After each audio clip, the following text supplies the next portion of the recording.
So that's the answer to 1, 2, and 3.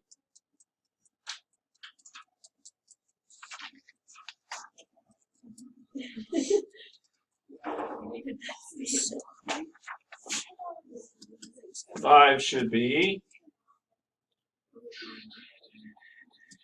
x plus 4 squared plus y minus 2 squared equals 64. The answer to number 5.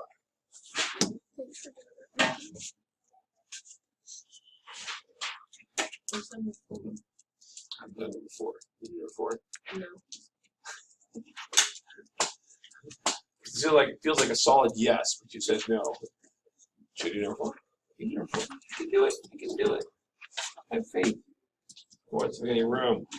Y equal, I got x squared plus 2x, leave a gap, plus y squared plus 6y, leave a gap, equals 26, right? So half the middle term, 1 squared is 1, so I'm adding 1 there. Negative 26 to be on it. Half the middle term is 3.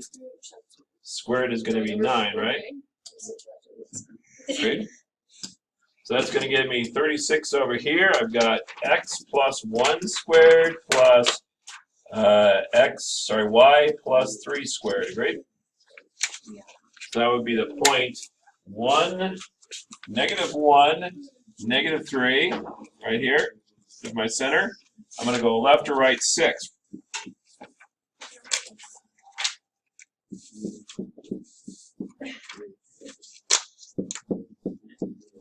Wait, so if we're 40% at, are we 40% at 8.5 or are we 40% as of going through circles. We've got 4 shapes. Then we got one kind of culminating everything together. Was a parabola the first shape? First one is parabola. Then we do circles. Then we do ellipses and hyperbolas, and then we are home free. So once we're done with circles, we'll be at 50%. Except that we have kind of a all of them together sort of thing. Oh. So at the end we have a bunch of things where we kind of put them together and see what we get. Okay. Good. So, an ellipse is defined as all the points equidistant. Let me try this. Well, I can do this better. An ellipse is a set of all points in a plane such that the sum of the distance between 2 given points and the plane is called the foci. What the heck? That's not even a sentence. Called the foci is constant. Aha. What does that mean? That means if I take a string, which I just did, and we put their fingers like so, the distance to the third spot is always, these fingers aren't going to move, right? So the distance between this point and this point is going to be a constant, added up. This point plus this point, all the points added up are the same. So what we did is we had to put the fingers here. I had them wrap the string around there like this, and I went, and I made myself an ellipse. These 2 points we're going to have a special name for. Guess what they're called? Foci. These are the foci. Agreed? You got to have 2 of them to make this work. You need 2 of them for an ellipse. This is called an ellipse. This is still going to be 1, 2, 3. Oh, lovely. This is going to be a center here.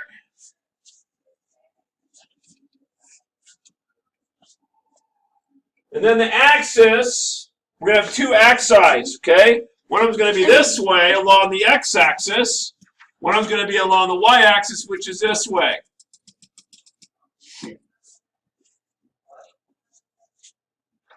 It is going to be convenient for us to call the distance between here and here A.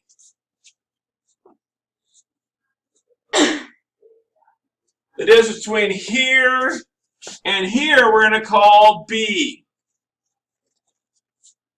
So the radius. Sorry, so that's going to be essentially the radius, except we can't say radius because it's changing, right?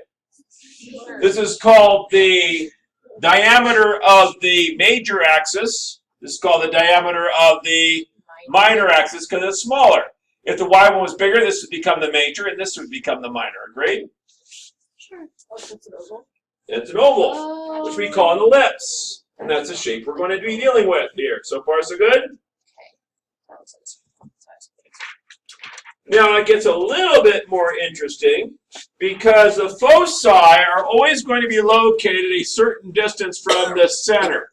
That distance for the center can be written in the following way. It's going to be the square root of a squared minus b squared, but we can't have a negative there, so I'm going to make it an absolute value. The difference between the two. That's going to be the distance between the center and the foci in the correct direction. So far, so good? All right. And we got all the little pieces of this ready. Ready to do something awful with this, right? Let's do something awful with this. Oh, I didn't write the generalized form yet. Oh, that's terrible. The useful form. My apologies. Useful form right here. When I get useful form, it's going to be x plus, it says minus in there, doesn't it? Change that to a plus. We don't want to do pluses here. We're going to go opposite direction. X plus h squared plus y plus k squared. This is going to be a squared because it's in the x direction. This is going to be b squared. And it's going to be equal to 1. It's always going to be equal to 1. We can't make it equal to a single thing because of this problem right here. Okay, because the a's and b's are going to be different. There's no way to make it equal to a single number without some serious problems. What? Okay, so flipping it over, let's see if you've got this. Try number 1. I'll give you an equation. Try number 1. I'm going to do it for you in just a minute, but try number 1. I don't understand. How to find the center? We're going to do it. We're going to do it right now. I'm going to go super fast. It's going to be like super easy. You're like, oh, I get it now. Okay, cool. So I've got here my, whoop. What color is that? I got, this is the less mustardy yellow. Not hot mustard? Not hot mustard. All right. So I've got x squared over 9 plus y squared over 16 equals 1. So I look at this and go, okay, so there's nothing added here, so the center is going to be at 0, 0. The next thing I'm going to look at and go, okay, so a is equal to 3, b is equal to 4. Agreed? Yes. So I'm going to go 3 in the x direction and 4 in the y direction.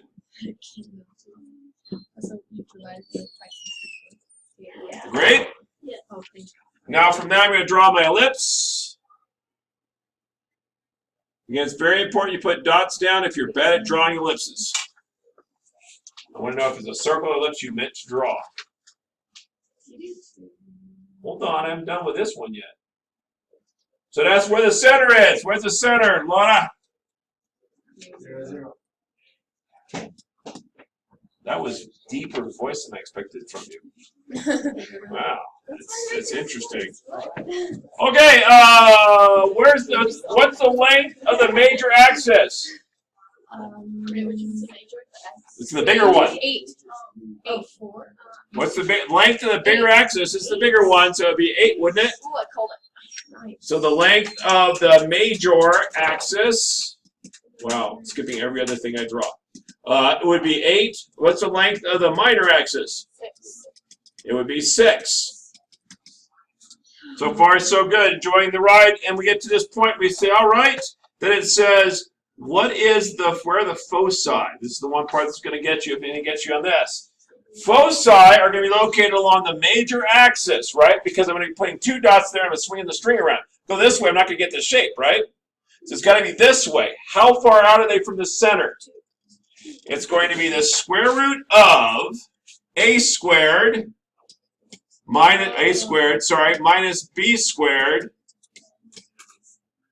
right? Absolute value. Oh. So that's going to be 9 minus 16, which is negative 7, absolute value of 7, isn't it? So the square root of 7, I estimate by putting my calculator, it tells me it's about 2.6. Is that right?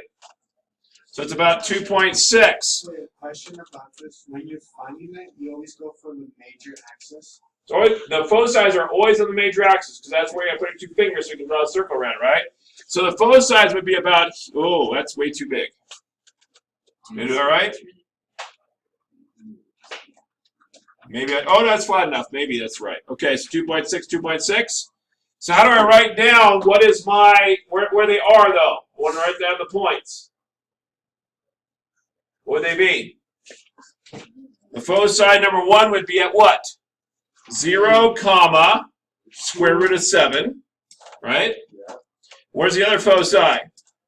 0, comma, that one was positive. What's the next one going to be? Negative root 7, right? And there they are. It asks for where the foci are, so you have to write down where the foci are. Yes. Yes. Yes. Yes. Yes.